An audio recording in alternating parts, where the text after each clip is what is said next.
আসসালামু আলাইকুম। Hello everyone, সবাই কেমন আছেন? আশা করি সবাই ভালো আছেন, আমরাও ভালো আছি। আজকে বাইরে ঝুম বৃষ্টি হচ্ছে, এই জন্য ভাবলাম যে কী রান্না করি কী না রান্না করি।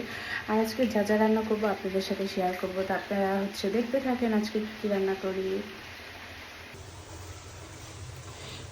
আজকে রান্না করবো বিরিয়ানি। ভাবলাম এই বৃষ্টির সময় বিরিয়ানি খেতে ভালো লাগবে, তো বিরিয়ানির জন্য সব কিছু রেডি করে নিয়েছি। এদিকে মাংস কেটে ধুয়ে নিয়েছি, এদিকে পেঁয়াজ কেটে ধুয়ে নিয়েছি, এরপর আলু, বেশি করে আলু, কারণ বিরিয়ানিতে সবসময় আলুটা বেশি পছন্দ করি, আলুটা বেশি দেই। এই যে রান্না বসিয়ে দিয়েছি।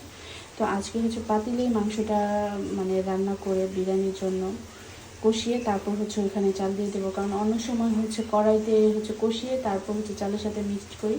আর আজকে মাংসটা পাতিলেই কষিয়ে মাংসের সাথে চালটা মিক্সড করে দিব। তো আপনারা দেখতে থাকেন কিভাবে রান্না করি।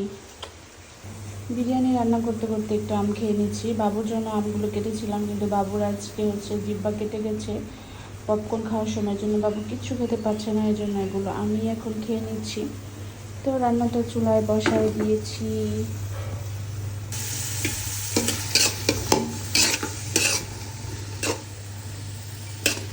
পেঁয়াজটা দিয়ে দিলাম তেলের মধ্যে, পেঁয়াজটা একটু ভালো করে ভেজে নিব।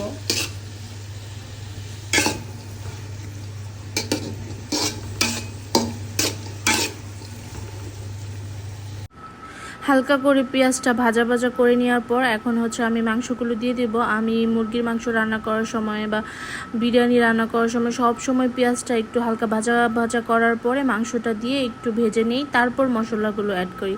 তো আজকে আমি সেমভাবেই মাংসটা একটু হালকা করে ভেজে নিয়ে তারপর এক এক করে মশলাগুলো দিব। এখন একটু ভালো করে নেড়ে চেড়ে নিচ্ছি। তো এক হাতে মোবাইল, আরেক হাতে নাড়াচাড়া করতে যে মনে পাতিলটা এদিক সেদিক হয়ে যাচ্ছিল।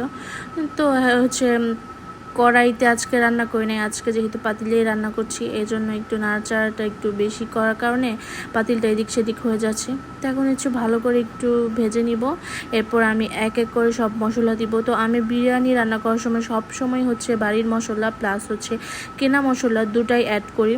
তো এখন এক এক করে আমি সবগুলো মশলা দিয়ে ভালো করে কষিয়ে নিব। তো আজকে আমি এখানে একদম প্রথমেই বাড়ির মশলা দিয়ে দিয়েছি, আদা রসুন বাটা, তারপর যেটা ছাক মশলা বলে, মানে সব কিছু মশলা একসাথে করে তারপর গুঁড়া করে রেখেছিলাম, ওইটা দিয়ে দিয়েছি। আর হালকা করে মরিচের গুঁড়ো দিয়ে দিয়েছি যেন কালারটা হয় বা একটু ঝাল ঝাল হয়।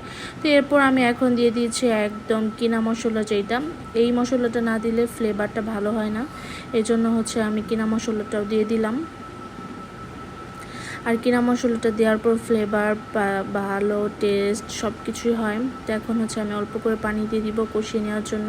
তো কষিয়ে নিয়ে পানি দিয়ে এখন আমি দিয়ে দিলাম কাঁচামরিচ আর মটরশুঁটি। আর আমি ফ্রোজেন করে রেখে দিয়েছিলাম প্রায় 2 কেজি মটরশুঁটি।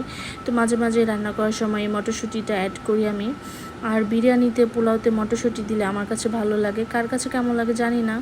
এই তো ফাইনালি আমার মাংস রান্নাটা প্রায় হয়ে গিয়েছে। এখন এরপর আমি এখানে চাল দিয়ে দিব।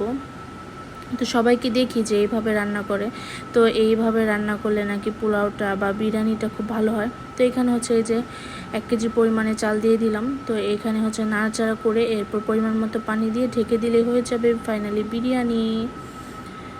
তো এই তো ফাইনালি আমার বিরিয়ানি হয়ে গিয়েছে। তো আজকে বিরিয়ানিটা কেমন হয়েছে, লুকটা কেমন হয়েছে সবাই কমেন্ট করে জানাবেন।